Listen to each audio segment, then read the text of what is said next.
Yo, what's poppin'? All my peeps. It is I, your host of the most Renaissance man who always thinks he can. And oh, yeah, your champion of the peeps, Patty Pitts, back once again in the yard streams for another edition of the Raw Rewind presented to you by Pitts and Sara's Wrestling Show, where we take no nights off. No, so you can't be taking no nights off without the best of the West. You can't forget about Sarah Marshall. What's popping, girl? Hey, yo. Hello. Sometimes that clip just makes me so happy. It does too. I like that one. Just anytime he comes out saying "Hey yo," you know. That's just I only watched that one, that specific clip, because he looks really good in that video. So see, I don't have a personal opinion on that, but how are we doing today?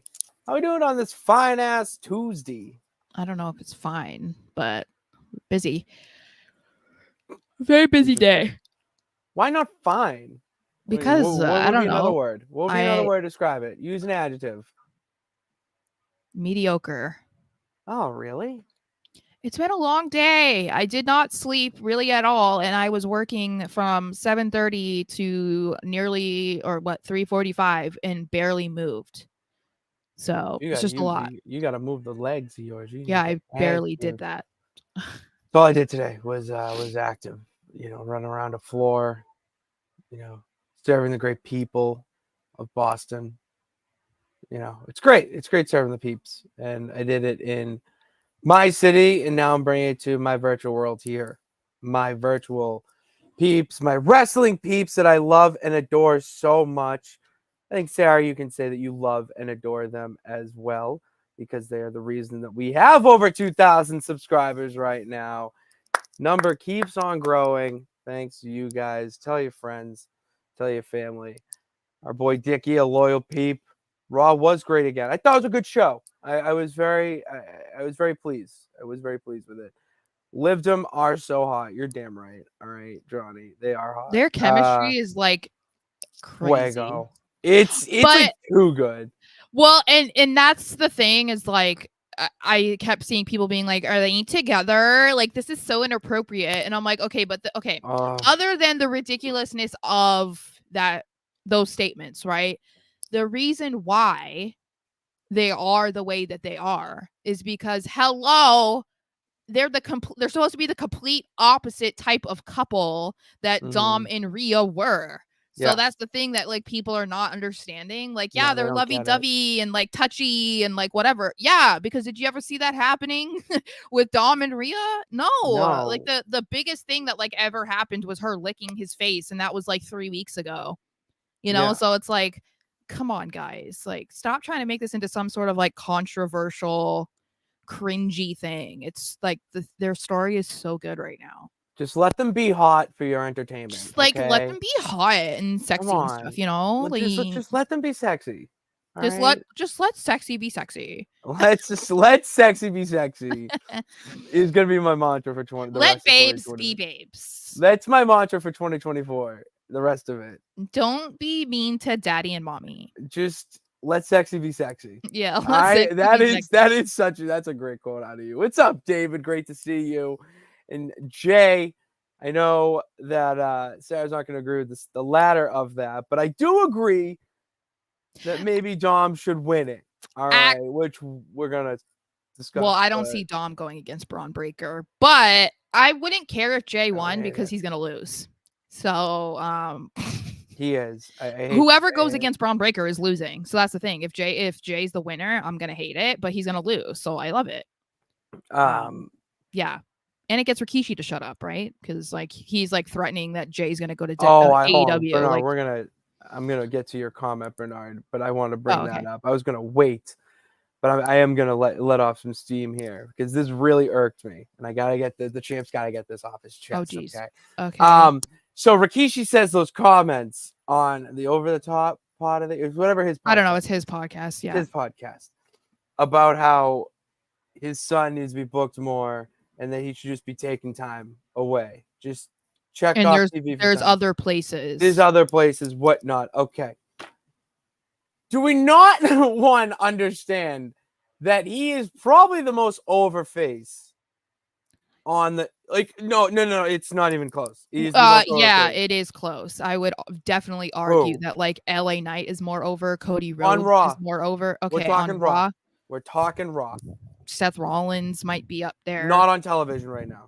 Okay, well, sure. He's the most over face on television right now. On Raw.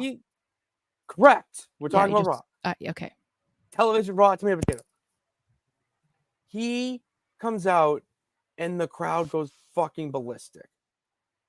You put him in title matches. All right. He's fighting for a title. And you're upset that he is not being booked correctly.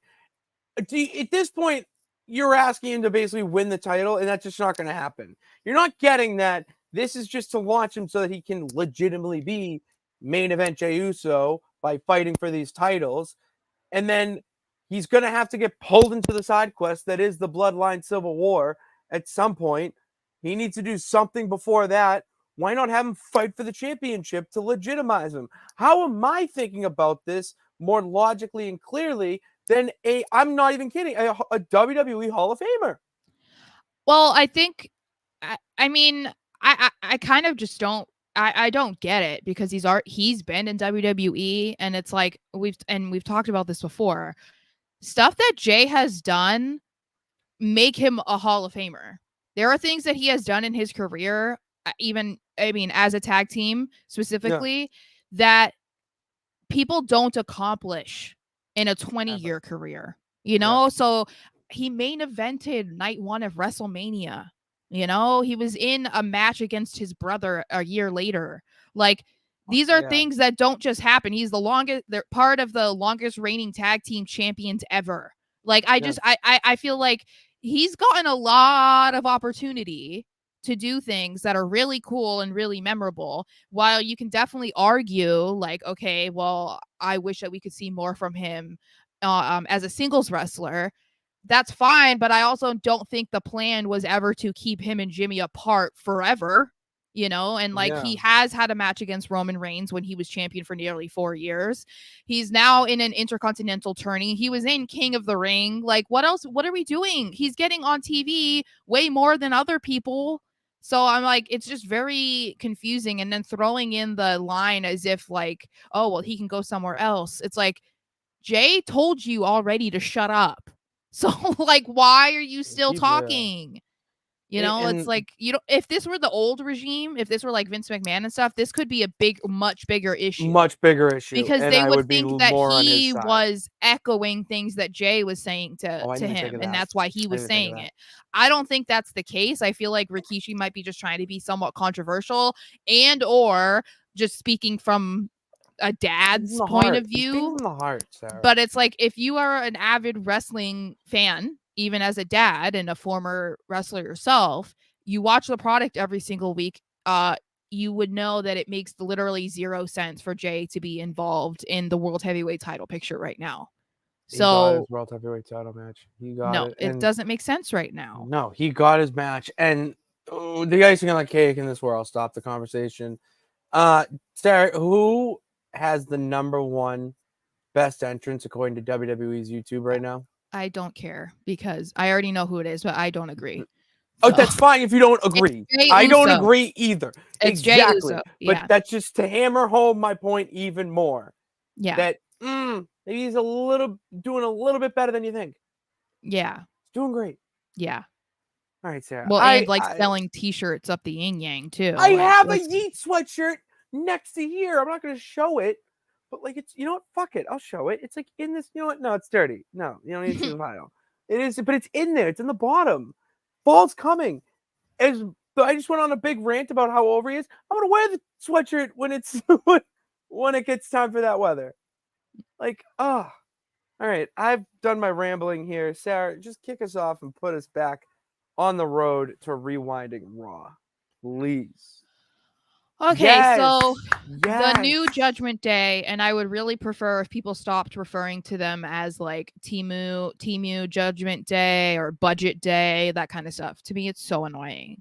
Like, you don't have to be a fan of Judgment Day, but like, let's not act like Liv is a scrub or like Finn Balor isn't a seriously accomplished wrestler. You know what I mean? Like, that kind of stuff is just super annoying. But anyway, they kick off Raw. And we get to see Judgment Day go after the LWO, because why wouldn't we? The LWO needs another group to feud with, and because we seemingly will never get away from Mysterio versus Mysterio, we had to see that again, which is fine, right? Whatever. I like that they got the W because Liv was there, and we need to hammer home even more that she's like Dom's good luck charm, especially when it comes to beating up Daddy. And that is exactly what happened. And this was a really good match. Like, This was a really very good. good match. I was thoroughly entertained by this. And this is where you need to have the LWO. It sucks that it's more of a live event thing, but right before a pay-per-view, go home show, this is how you get the energy of the crowd going. I mean, the fact that I always get confused. It's Cruz who flies, right? Or is No, it that's Toro? Joaquin. Joaquin Wild. Yeah. He flies. Okay, boom. Great way. Get the crowd going. I am a fan of the LWO if this is their role. And as much as we do hate it, because we hate when things just repeat itself, you know, in wrestling more often than not.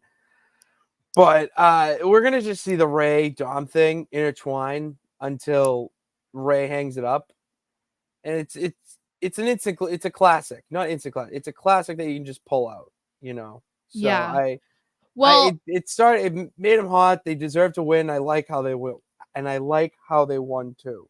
I think people, like, it's easy to complain about seeing this or whatever, but it served a purpose, and that was why I was fine with it, because the Judgment Day needed a win. They needed a solid win over a group, especially on the go home show, but to make them look like their actual competition. But this then brought up, which I totally didn't even remember to mention, but this brought up an argument from people on Twitter also about JD and Finn being the tag team champions and that they haven't defended the titles. They haven't. That is correct. And I think in my comments, I just responded and I said Triple H hates the tag divisions. And I had one guy be like, "Oh, really? Are you in on the meetings?" And I was like, "Yeah."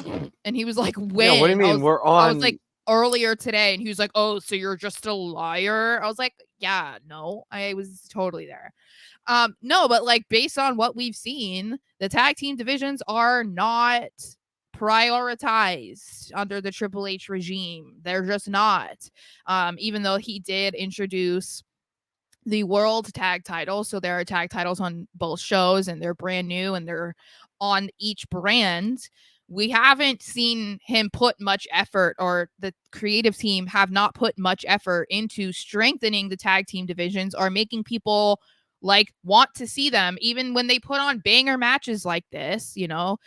They're not doing it every single week. They're not having interesting storylines. They're just not doing it. So it feels like the Judgment Day winning, it was like, that was great. It was a great move at the time, especially because of what ended up happening with the inevitable split.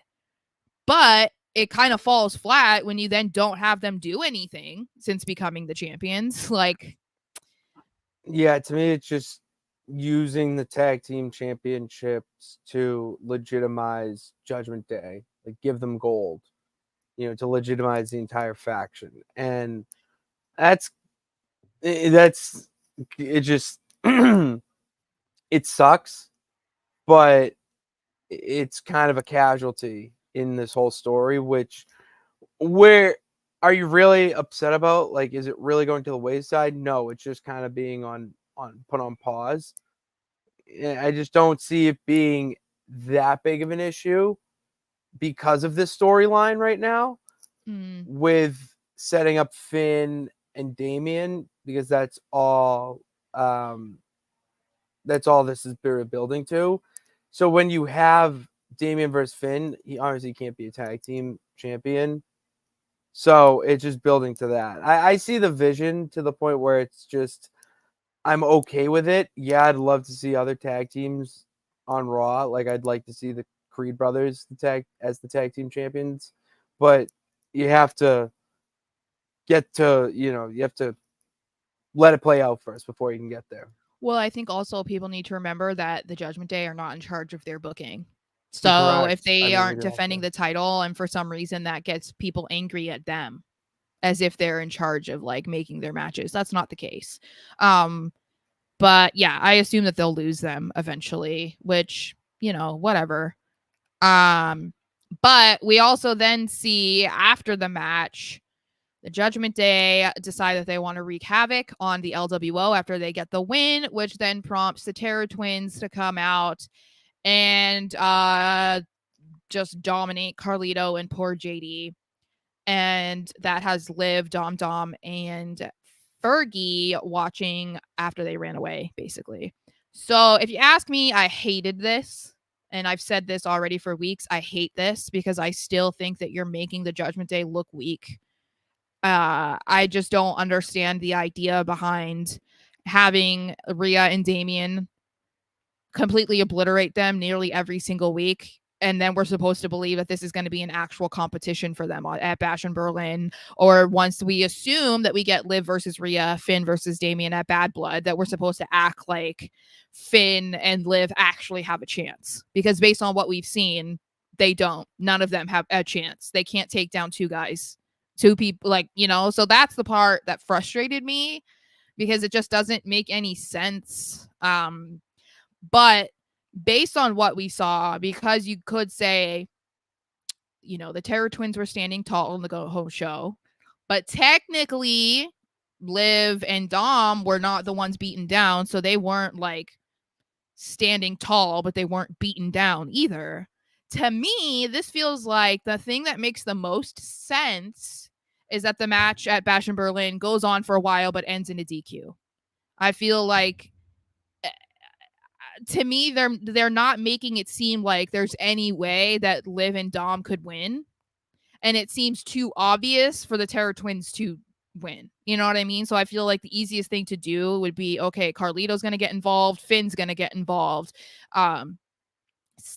It's like somebody, JD might get involved or something, and then it causes the DQ. That's the only thing that makes sense in my mind, and it's the only thing that I think makes sense to set up their feuds or their matches at Bad Blood, because I don't know, that just in my head makes the most sense, and I feel like it's the least problematic after making them look kind of weak. So I don't think I pretty much agree with everything you said, except I don't think it's gonna be a DQ. Like Finn will cost them the match. I don't think it's going to be an instant classic. Damien and Rio definitely not definitely, probably, um, be the stronger team through a majority of it. I see this being a catalyst to how Damien and Finn start feuding and setting up their match at Bad Blood, and Liv won once again, which is also infuriating Rhea. So that's gonna kickstart her match. Or she hits Dom with the Riptide, and that could just piss Liv off to the point where it then sets up like they had enough.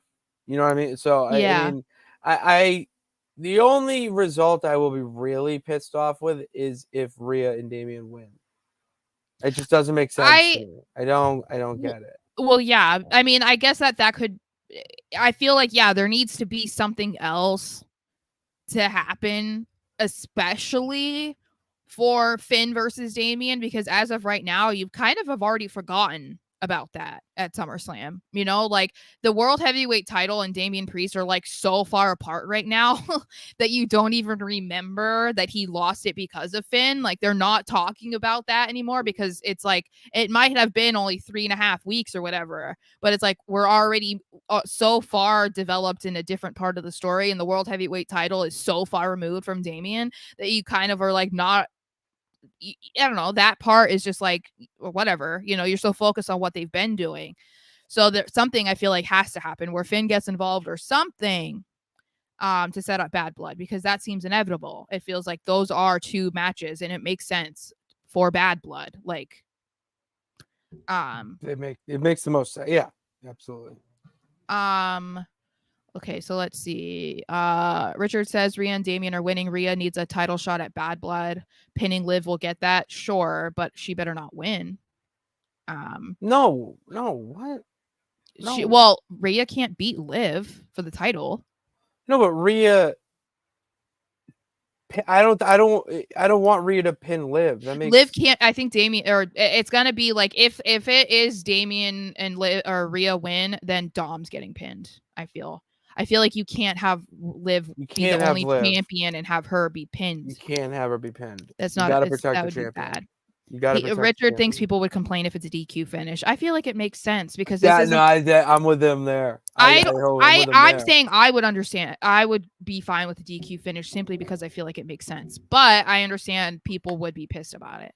Would be. Would not be liking that. Also, Jay, I'm just saying the storyline is not talking about it. We're not talking about it. Proud of you, Jay. Proud of you, Jay, for remembering that. Oh, I remember it. That's why I know you did. I know you did. But Jay let us know that he did too. He's got to be acknowledged. See, Bernard is with me. Bernard said a DQ would make sense. Okay. What? How? I think it depends on what. No, so I'm dumb. Me and Bernard are dumb. No. You're not thinking big picture. That's the difference. No, I hate when you say that because you really make me feel like I'm stupid or something. I hate it when you say that. So what I'm saying is, I think it depends on how the disqualification happens is why it makes sense. I'm not saying any sort of disqualification makes sense. It would have to be like Finn doing something to Damien and then maybe Damien grabs a weapon and that's what happened. And that's how it ends in a DQ. You know what I mean? Like, or Liv does something, tries to hand Dom a chair, something like that, where it's like it's only making the individual feuds between the men and the women in the match be like, okay, we're back on fire again. This is what's setting up their Bad Blood matches. That's all I mean. I don't mean like JD gets involved or Carlito throws an apple in like, oh, but it's a DQ. You know what I mean? I don't mean that. I just mean like it has to further their individual feuds. But agreed. However, you can't have a DQ finish at Bash in Berlin. It's Bash in Berlin. It's not WrestleMania. It's a PLE. You cannot do DQ finishes at a PLE anymore. Yeah, you can. No, you can't. No. Okay, go and find me one that it didn't happen before. No, it happened. I just not anymore. Okay. Not anymore. We're better now. Don't cop out there. Okay, what's going on? Hold on. Whoa, I got too many screens. Okay. Oh, I'm in 6th. What does this mean? What? Sorry, my boss is messaging me. What does this mean? Dom needs to move on from his dad, honestly. Agreed, but it's wrestling and they're family and they're Latino. So you can't just like cut the tie immediately. Like it's always going to circle back where they're just going to feud. Like that's just how wrestling works historically. A crazy drunk man once told me wrestling repeats itself. Kind of was right. All right. Yes. Sorry. This Jano Ball. Yes. That is something that I think that they need to do with the new Judgment Day. That needs to happen if they want to keep legitimizing this new thing. That's why I'm saying it's like they need to do more to make the Judgment Day look like a legitimate threat and to do more things with Liv now in Dom's corner that Dom couldn't do when Rhea was there. Mm-hmm. More ammunition for Dom to say, I picked the right one, you know? Yes, Sarah. We need to see it happen. Okay, sorry, my boss is messaging me, so it's like I'm trying to figure out what's going on. Okay. So yeah, what's going on? What's going on, Sarah? So we see Damage Control, who are now baby faces, against Pure Fusion Collective. And everybody is just like, what is going on? Collective. Like PFC is a little better, I guess, but it's just so bad. No, but PFC's fine. That's what I'm saying. PFC is fine. Just say PFC, and then it's like we all know what it means. We all know what it stands for. But I don't. It It's still bad. It's still bad. It's All still right, bad. thank you. It's still not good. I think I honestly I don't know what's going on with the women's tag division. I don't know what's going on with the women's division in general on Raw. I would say that Becky Lynch being gone is probably a huge problem, becoming more of a problem. The Becky Lynch longer not she's being there? gone. Yeah, Becky Lynch's absence is a problem, I think, because she's a huge draw. And like also she could be active in a different storyline right now that isn't like, Rhea Ripley is involved in the women's world title picture, but it's Judgment Day versus the Terror Twins. It's not, like just her versus Just Liv. Liv, so there's So something, that creates an issue because then there's no one else trying to go after the women's world title because it's so intertwined in the Judgment Day story. So like that is an issue for the women's division.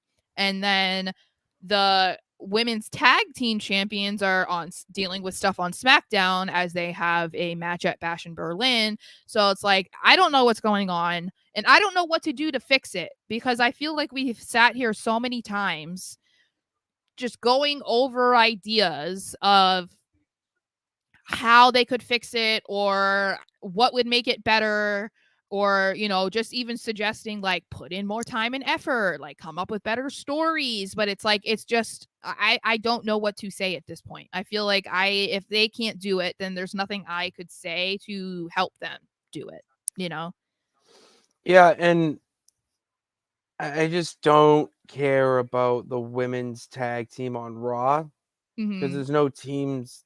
Like I don't have a strong fandom for Pure Fusion Collective right now.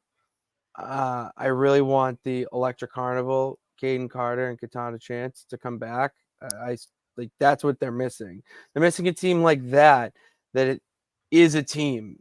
Damage Control, you did it, but they're also shining stars in their own. You need a team that is a team that can build the division so that you have a legitimate champion. Alba Fire and Isla Dawn are doing that right now a little bit and bringing some sort of prestige to it. You need more teams like that. Bianca and Jade are kind of getting in that mix a little bit. We'll see what they can do, but we don't have teams. That's the difference. There's no teams like there is in the men's tag team division. It's all just bedfellows thrown together. I know, and that's something that we've talked about. I feel like we've beaten that horse to death so much, and it's there's like, just nothing more that we can really say about it that we haven't said already, and it's like at this point it feels almost unfair to complain about it because obviously it's not the girls' fault. It's just that like they're not being put in positions to get over or for people to care or like be invested whatsoever. And it's unfortunate because like we were at least interested in what PFC could be just because we were like, okay, cool, like this is a different group, like this could be cool, but it's just like falling flat right now. And then it's like ever since they broke up Damage Control, that hasn't done anything, and like they were super over, and it's like it's just I don't know, it's kind of unfortunate because these girls are all really good wrestlers and they put on great matches. And then like the women's tag match last night was fantastic. And the one, the triple threat one or whatever from like what 2 weeks ago. Yeah, that was really good too, and the crowd was super into it. The move, the double finisher that they started doing, where Io does the moonsault and Kyrie does the flying elbow, and it's simultaneously off the same like turnbuckle essentially. Yeah, that was such an incredible image. Like that's a tag team. Yeah, that's women's tag team wrestling. Exactly. Like if that's the type of action we're gonna get from the women's tag team, yeah, sign me up. Glue my ass to the seat and let's watch it. But it almost there's not a lot of that. There's not a lot to go around. And the thing that I feel like sometimes dictates situations like this more than other wrestlers or that are on TV or whatever is just the audience's reaction. Because like I said, 2 weeks ago, whatever it was, where it was the triple threat tag match, that crowd was so into it. and then they were dead when the Unholy Union won because they were so behind Damage Control. Then you put this match together, which has 2 of the 3 teams that were in that match, and the crowd was dead for virtually the whole thing. But the wrestling was good, but it's like people have no reason to care because they're just not invested in the story. So that's the thing, is like the the streamer that I watched so that I can watch Raw live was talking about this because I don't know what the comment was. Someone said something about AEW. He doesn't watch AEW. He's given it chances. This is what his words, that he's given it his words, not yours. Yes, Let's he's put it given it out multiple there. chances and he just can't get into it. And he said he thinks that the biggest reason, which we've talked about, is that for the most part they lack the sports entertainment value of their shows. Where that's what we said. If you want to be like hardcore wrestling, you watch AEW. If you want to watch the sports entertain or like have more sports entertainment with wrestling, than you watch WWE, where it's like you could argue, I don't agree, you could argue that the wrestling is better on AEW. I don't agree with that. I think that WWE is far, they're great too. But that has been something that people have complained, even people who are diehard fans of AEW, that they just don't have great storylines, or this isn't working, or the women's division isn't cared about. So it's like that's just kind of how this feels. And it's unfortunate because these girls are so talented and they deserve to be able to go on there and do what they do and for people to care about it. It's just sucky because, like, imagine not being able to watch Io and Kyrie wrestle. Like, I want to live in a world where I get to watch them wrestle. I don't want to be being like, oh man, they're in catering again, or oh man, they got released because like they didn't know what to do with them. Like, that would suck. That would suck. Like if you don't. But yeah. It's just, Anyway, did you want to get to some comments? I saw there was it has no heat. You're right, Dickie. The women's division, it has no heat. It has no there's no intense feud or mega star that makes you want to tune in, except if you are the hardcore fan. Like you're not going to be as invested because what they're doing is they're telling a story in the ring, but it's with their matches. There's nothing outside of it that makes you interested. It's the wrestling, it's that story they're telling in the ring that interests you, but sometimes the crowd sounds like they're falling flat, but they're just interested, like they're just watching it. They're not reacting because they have no reason to. Yeah. If you're impressed with something that you don't have a lot of emotion towards, you're going to look at it and say that was good, but it doesn't make you feel it. Like, it's good, but it doesn't make you feel. And the whole point of wrestling is to make you feel. Well, and we've talked about the problem of not having like legitimate heels in WWE and that being an issue, I would say, company wide. So the women's division is definitely a group that is, I mean, they're trying with PFC, but like they're also attacking people that people don't really care about. And I say that in a respectful way. Like, no one's going to sit there and get super mad about them attacking Zelina Vega.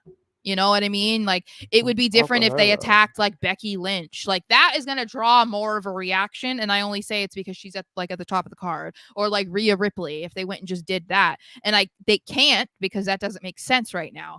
But like you were saying, like, there's not a star women's tag team for them to go after, for people to be like, oh, wait. There's none. Yeah, it's like, I care about this. It's like they just don't have a reason to right now. Looking for any relevant comments. No, nothing really relevant. Okay.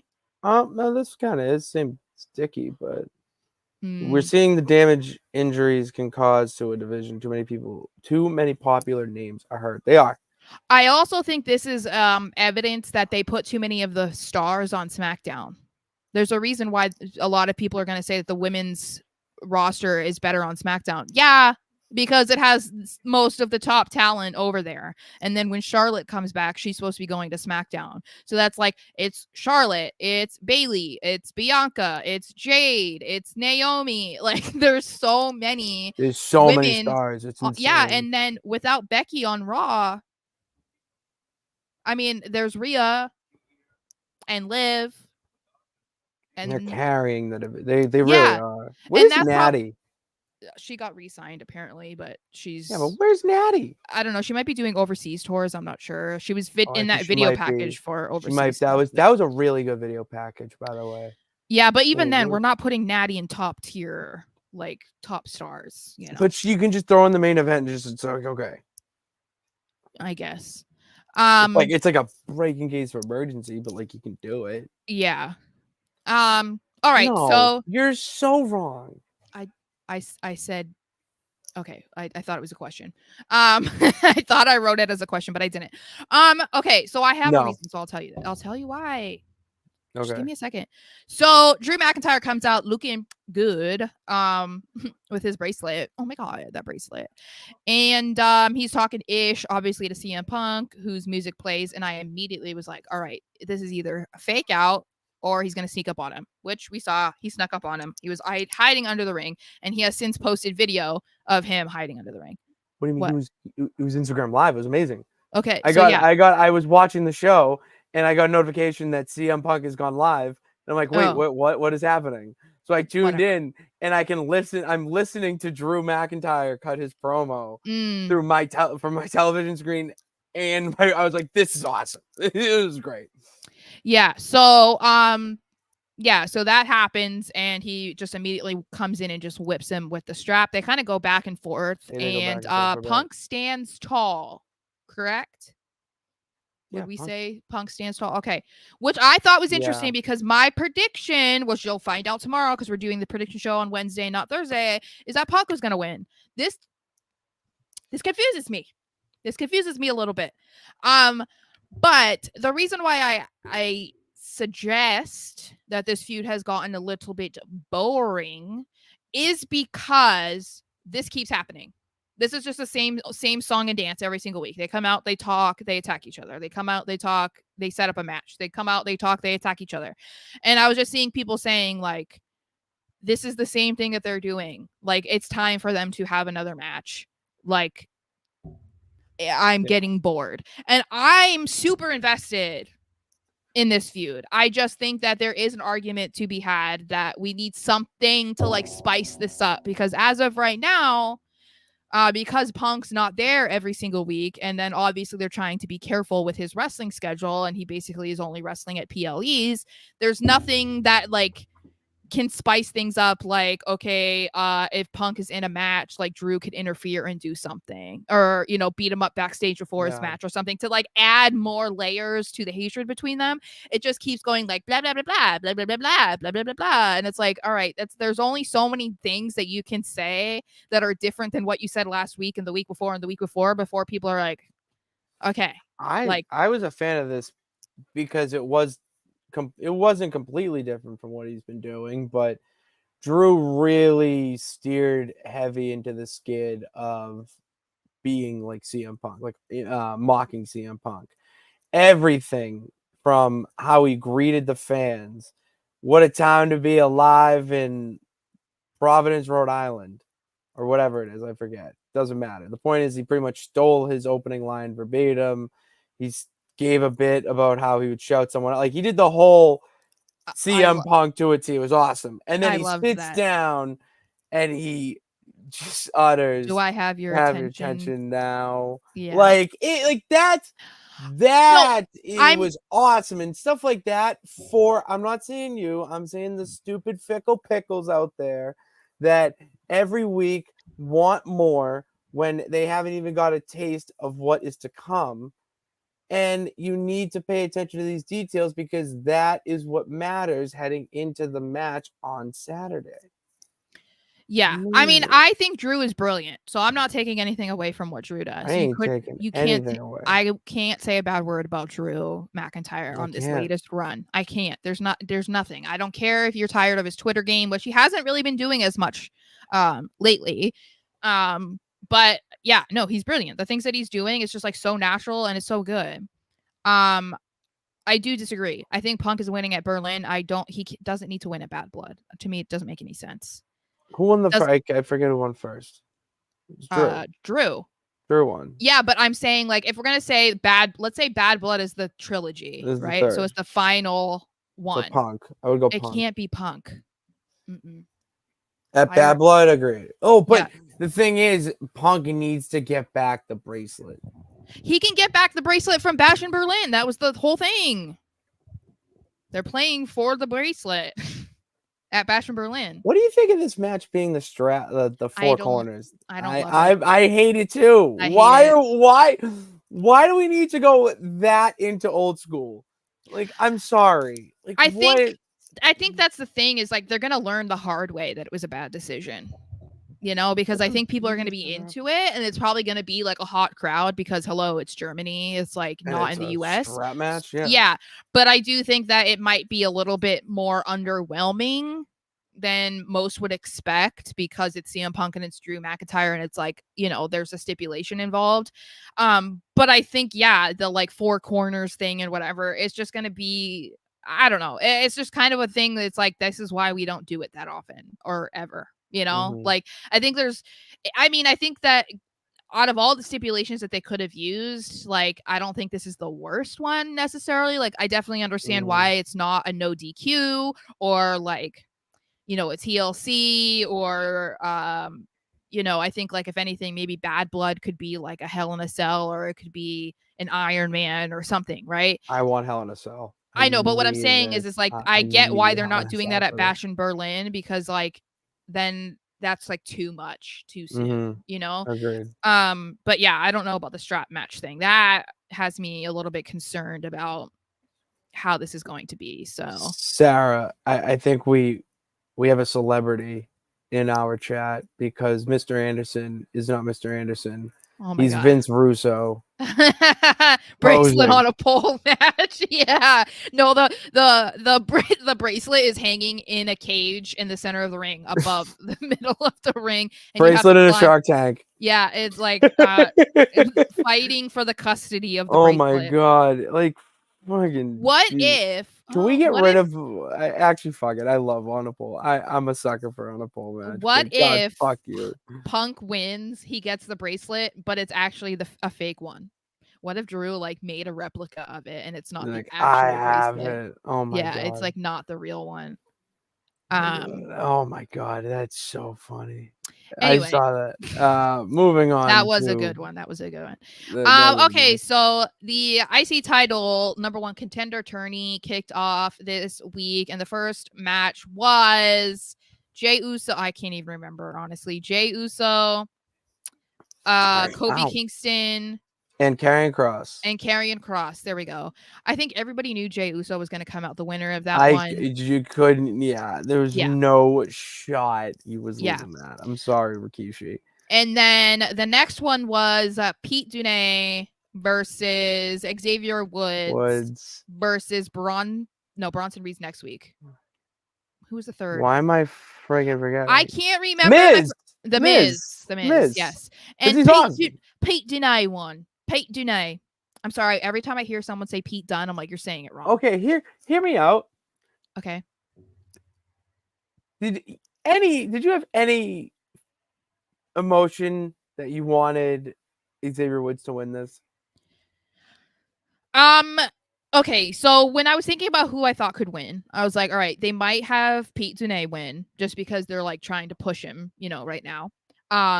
Although I wasn't sure because I was like, all right, well, the current Intercontinental Champion is a heel, so they probably won't pick a heel. So even if Dunne wins, he's not going to face him. I figured that there was I was split. Like, honestly, I thought that Xavier Woods potentially could win because they keep giving these hints about New Day splitting or feuding. So I was like, okay, well, an easy way for them to kind of go into that would be if Xavier won. That's what I was thinking. Yeah, and Kofi had already lost. Great. So, it's gonna cost him. Yeah. Oh, beautiful. So, but no, we're not. Nope, that didn't happen. But both matches were good. Really good, and Pete Dunne won. He's so good. When he stomps in the hands, that hurt. I could just feel that. I can feel it from here. Imagine someone Yeah. just stomping on your hands, cracking your. Oh my god! It's just that's what. Oh man. Yeah, It's so that I yucky. feel like they I don't know, these were good matches and they got time. Both of them got time, They which was got nice. at least 2 commercial breaks. They Yeah. did get at least 2 commercial breaks. I have a very itchy leg right now, so I apologize. I'm Scratch scratching. it. I'm scratching. Okay. Scratching season. I'm What's using a up? brush to scratch. That's like how itchy I am. Okay. Oh wow. So they announced the final tourney matches, which will take place next week because it's going to be a fatal 4-way to determine who will face Braun Breaker, which I'm assuming is just going to be on an episode of Raw, because the next pay-per-view is Bad Blood, and that's not until October. So I can't imagine they're waiting that long. So the first one they announced was Sheamus versus Ludwig Kaiser and versus Bronson Reed. And this one I think is completely up in the air. I have absolutely no idea who's going to win this match because you could argue Sheamus should win because he has never won the IC title. You could argue Ludwig Kaiser could win because, hello, he's a rising talent in the company. So, yeah, put him in the tourney. That makes sense. You could argue Bronson Reed deserves to be in this match because this man is an absolute monster. Did you see what he did? Yeah, we're going to talk about it. Oh, thank God. So it's like, I really don't know who could win this match. I feel bad for Kaiser, though, because he's the smallest little guy in this match. Oh like Bronson Reed is going to eat him. He's going to eat him. But like even a rack Sheamus of has like 50 pounds on him. You know, like and Bronson Reed can still eat him like a rack of ribs. Yeah, the man is a freaking animal. I like what? Look how big he is. He's so terrifying. Yeah, so I'm really I think this is going to be a great match though. Like there's 2 meaty men in this match and Kaiser is I know I'm biased, but Kaiser's great. So is your bias leading to you picking him to win or Oh no, I have no idea who's going to win. I honestly have I don't know. No fucking idea. I want to say Bronson Reed because I mean look at what he fucking just did, but yeah, but it's like if they're still trying to keep that going, then I could see him losing. Like maybe Braun makes sure he loses or something. What's up, Don? You know? I agree. So I my guess is probably Sheamus because they're gonna want to put another babyface in there, but I don't know. And they also announced Ilya Dragunov versus Dragon Lee versus Dominic Mysterio. See, I could see them putting Dom in it as like there's 2 heels and 2 babyfaces in the match. I hate to say it because I love you, Ilya. I love you, but Dom is winning this. You need to start putting Dom into matches like this because you need to start teasing Dom with a title. He's the only one who doesn't have a title in a legit Judgment Day because Carlito doesn't. But like, come on, Carlito is like a charity case at this point. What? That's not cool. Whatever. Sarah, that's not cool. Yeah, I think this one, it seems a little bit more like, okay, yeah, Dominic's winning. You kind of are like, yeah, Dragon Lee's not winning. I think it's definitely going to come down to probably Ilya and Dom. But if we're going off of who they have in the other matches, it's Jey Uso, Pete Dunne, and then if we're going to say Sheamus, probably, then it makes sense to put Dom in there. Although I would love for it to be Ilya, obviously. But they might want to hold off on having Ilya versus Braun, too, because they're killer. I would wait. Yeah, except they just gave the friggin' European crowd Ilya versus Gunther. Very rude. So, I don't know. I get it, but others don't. Regardless, the Fatal 4-Way is going to be killer. And if it really does come down to those 4, Jey Uso is going to face Braun. Him or Sheamus. Maybe Sheamus. And you know why I say Sheamus? I would lean more Sheamus, and this is not being biased, but most people like us assume no matter who faces Braun Breaker is losing. If you put Sheamus in there, I don't know that you can say that it's 100% certain, although it probably is. But you're like, okay, we know that Sheamus has never won this title, so maybe there's a higher possibility of him winning. Maybe they'll do it. Yeah, you throw it. Maybe they'll do it. But I also wouldn't be mad at it being Jey because if they're not going to give it to Sheamus, I feel like it might be better to hold off on like having him involved in the title picture again, just to have him lose. And going back to what I was saying, just keep teasing him in title matches. Legitimize him. I love it. I'm okay with it. Just the right guy needs to. And Richard agrees with us. Yeah, I think. Yeah, that's a thing. Is like I get it. If they really want like a strong baby face versus against a heel, then that makes sense. And like I said, I'm not a Jey Uso fan. But I mean, I don't care who was in this match with Braun Breaker. He's not losing. Question: Is that check out? Can we get some fact checks in the comments here? If a Steiner has not lost to a Fatu, I'm assuming that he wouldn't have said that unless it was true. So, but that's a lot of. It's a pretty good record. That's why. That's why I'm saying there's only 2 signers. We also have to remember there's 50,000 Samoans. But then you also have to remember how much time like Scott spent outside of WWE. So like that's easy for him to not face a Samoan. Like there's so many people in that bloodline. It's insane. I don't even care if they didn't even like or overlap with a lot of the Samoan family for there to even really be that many opportunities. I think it's a hilarious talking point for Braun to use. So it's like I love it. And we need to do some Steiner math to calculate how many Samoans the next Steiner family has won. And there's more. It's funny because there was another video going around that was like Rikishi's son, blah blah blah, at a wrestling school. And people were like, how many kids does he have? No, I'm on their side, Sarah. I'm on their side. Yeah. I see a new clip every day of a Samoan indie wrestler, and if the quote or the tweet is Rikishi's blah blah blah son. Yeah. He can't have this many sons. No, I know. This has to be a the joke. Bloodline is never ending. Well, and then you think about Roman has 4 sons and a daughter. Oh my god! And then fucking like The Rock. Jay has a son, and I think he has other children. I think Jimmy has kids too. So it's like, it's just And then you got the Tongans. Yeah, that branch of the blood. Like yeah, it's never ending. It's the fucking greatest thing in wrestling. Is the Samoan bloodline. We're gonna be talking about the bloodline in 2045.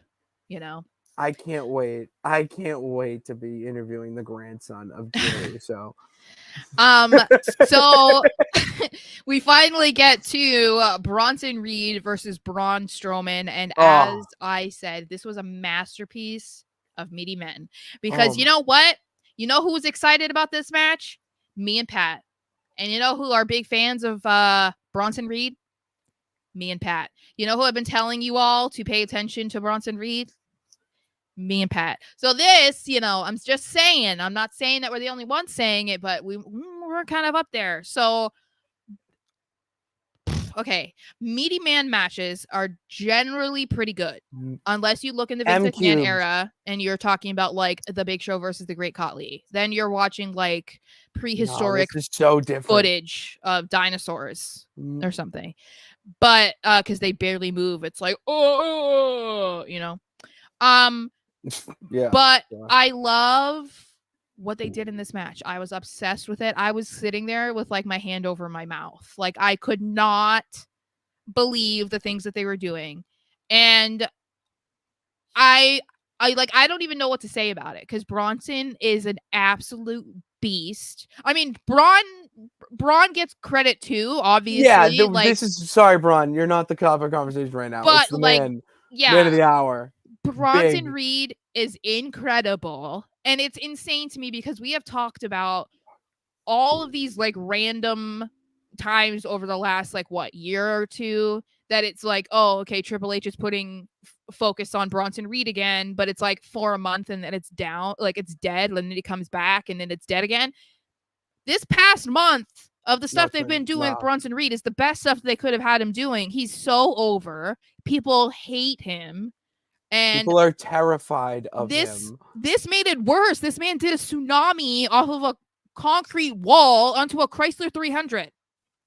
Sarah, I'm waiting for you to get there. When he tsunamied Braun Strowman through that car, I was so baffled to the point where I was so confused why the lights were flickering. And I was like, why? It's like, I don't, and it went through the car. It was insane. And yeah, that happened, but the motherfucker did a tope. He did a suicide dive. And I then he went out know. there. Right before the commercial too, I was like, this is a disservice. This is to us. insane. And then he goes out there. They put each other, or try to put each other through the stage. That didn't work. Yeah. And then he's just beating people up backstage. And he puts them through the car. Like, Incredible. that's how you build a monster. Why do you think I was really holding my tongue making our predictions for the triple threat next week? But how do you have that man just not win? I'm not even going to say lose, but just not walk out of that match the winner. That's why I have to pick him. Well, then, yeah, you can do some farce, whatever, because Braun, let's face it, I don't care who you are, you got to at least have the Braun Strowman stay out at least a week after being put through that car. What a better way to reignite this and make this into a bigger match than have him interfere in the Fatal 4-Way. Because then, he doesn't win. He's not going after Braun Breaker. We got to tease there a little bit.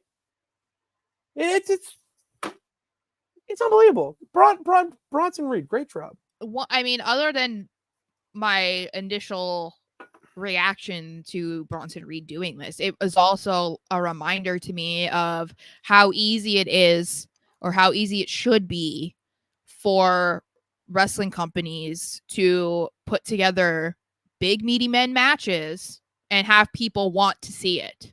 Because like, as I said, Vince McMahon was really into the big guys, but he was really into the ones that he could sell as like, oh, this is a giant. And for the most part, they're not always super athletic. They can't move very well. And people don't want to see those types of dudes against each other. It's not entertaining.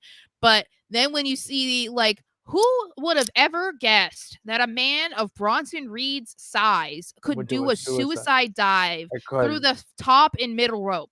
Really? When have you ever seen that? So like, it's crazy to me that wasn't he released like twice by Vince, and then Triple H brought him back? I don't know if it's twice, but at least once. I know like, dude, this is what we want to see, because it's like, as great as it is to see, the 220 guy versus the 220 guy, or like, the flippy matches or whatever. It's like, you also need to have some sort of balance, because you do want to see these like big dudes wrestle too, because like, that's fun to watch as well. That's still entertainment.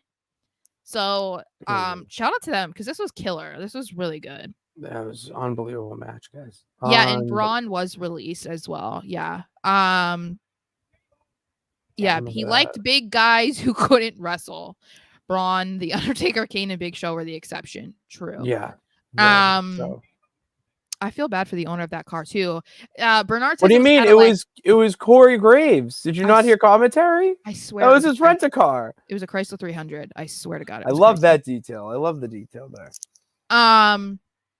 All right, and then moving on to another very passionate subject for me, Uncle Howdy's in-ring return. I would say, I guess I could say debut, but it feels unfair to say that when it's Bo Dallas.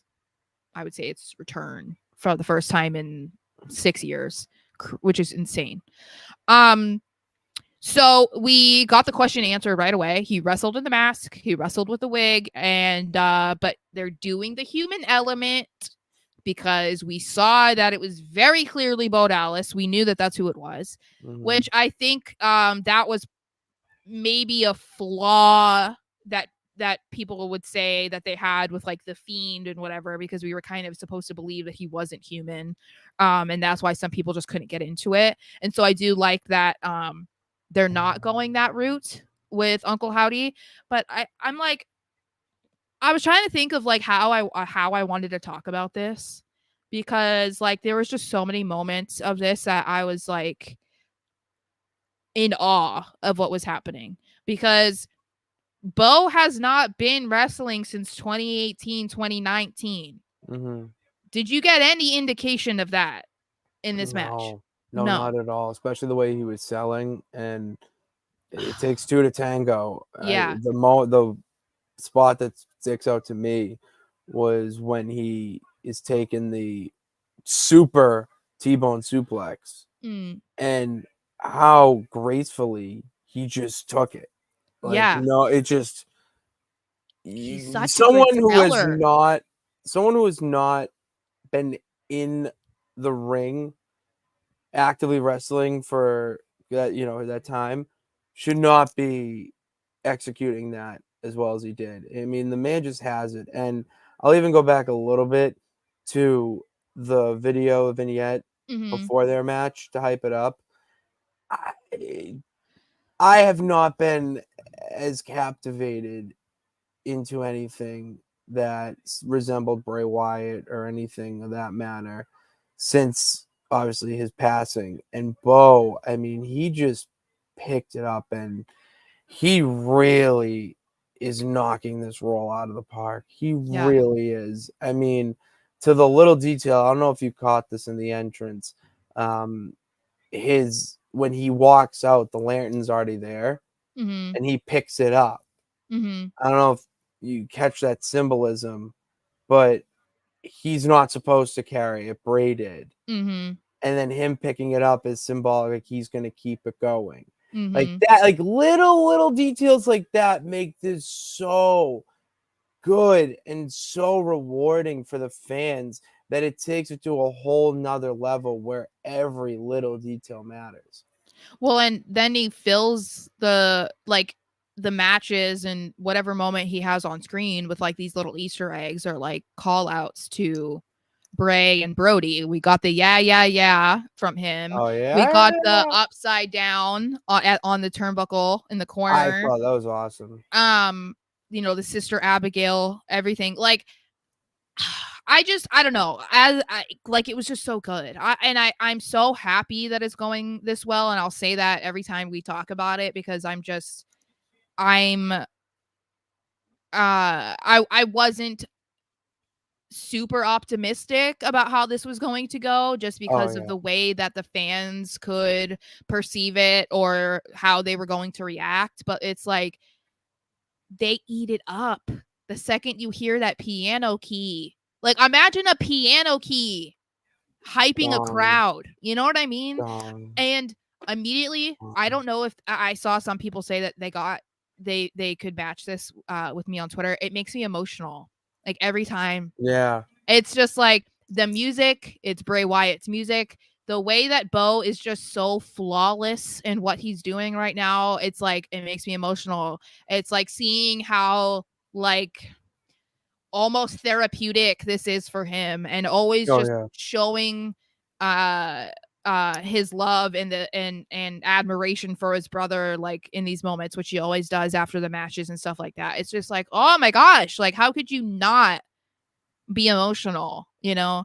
Mhm. So I definitely got teary-eyed during this because it was so good. And I don't know, I'm very happy with how they're doing this and I hope that that continues because I think they deserve it, you know? They do. They absolutely deserve it. It was very well done, and having American Made be their first target, Mhm. it does wonders for both. No way Chad Gable needs to take a win right now. If anything, he needs to No. be buried a little more, especially to the rival, uh, higher power figure coming Yeah. in. Like it just all is great. It's all so great. It's just Yeah. it's so great when things are done well, Sarah. I know, You especially know? with something that holds like this much weight for like not just the performers but the fans, you know? Yeah. Because it's like yeah, losing Bray is a huge loss, obviously, for Bo Dallas and other people that he was close with, but it was also a huge loss for the fans. So it's like the Wyatt Six being a thing is significant for them in their grieving process and whatever, but it's also like significant for fans, I feel like. And so the fact that they're doing it justice and they're doing it very well and in a way that I would assume Bray would be happy with and proud of. I feel like that's Mhm. why it's even more like important to be supportive, you know. Agreed. I'm looking Um at this too. Shout out to the Sid tribute. Yeah, that was really well done too. That was really well done. Psycho Sid was awesome. He was so cool. What one I of the love, one of the first dudes to like make a power bomb their finisher and make it a deadly power bomb too. well, and what I loved about this too was they aren't hiding when this is another example I feel like of them not hiding all of the places that they'd worked or who they were as a person. You know, like, because we're supposed to believe, like, oh, you know, with Stone Cold Steve Austin, you can't think about him any other way as like a beer drinking, ass kicking machine. Yeah.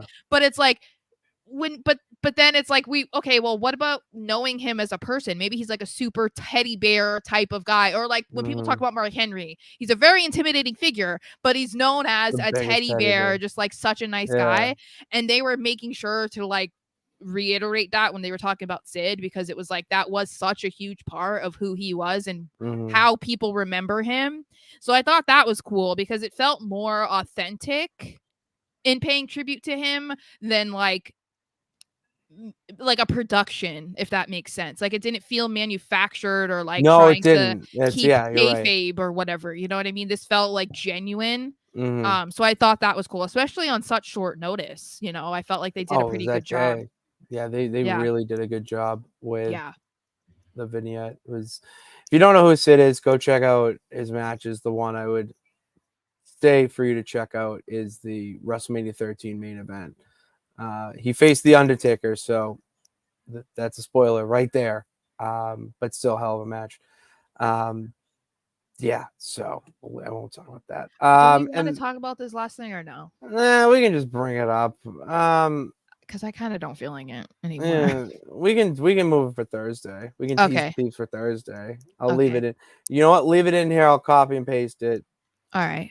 All that shit. So yeah, it's a tease. For not Thursday, tomorrow. What are we talking about? Tomorrow. Wednesday. I'm thinking it's Wednesday because the pay-per-views this week.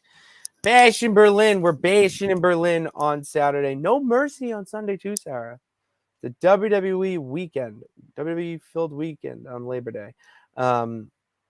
So we will be doing our show tomorrow for predictions to get those videos out just in time for the show.